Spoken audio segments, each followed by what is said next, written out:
Chapter 77, The Dispatched. I seek refuge in God from Satan the rejected. In the name of God, the all-gracious, the all-merciful.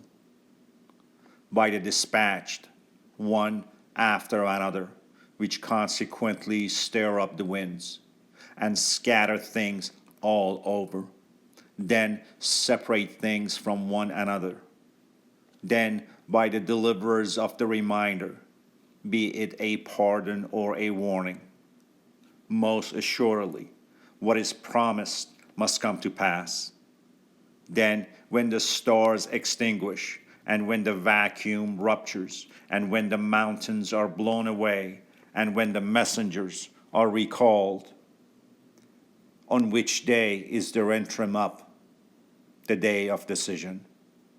And what is your understanding of the day of decision?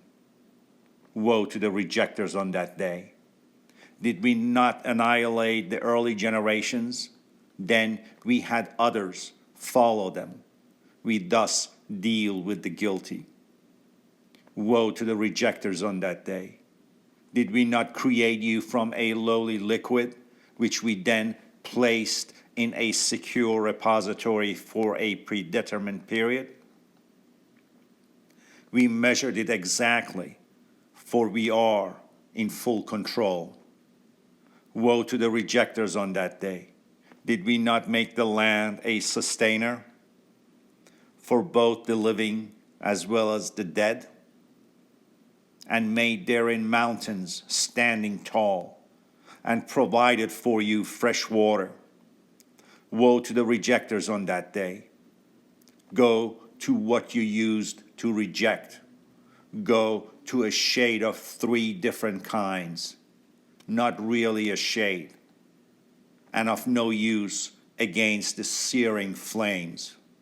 Indeed, it throws out sparks as big as castles, and indeed it is like the color of yellow camels.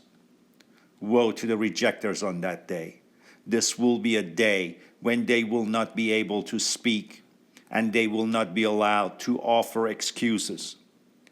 Woe to the rejectors on that day. This is the day of decision. We have summoned you as well as the previous generations. Therefore, if you have a scheme, go ahead and use it. Woe to the rejectors on that day.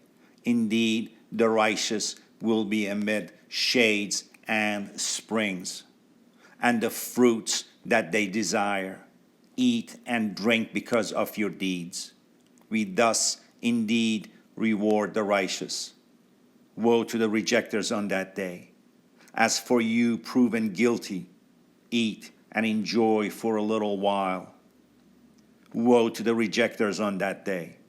And when they were told to bow down, they refused to bow down. Woe to the rejectors on that day. Therefore, in which hadith other than this do they believe?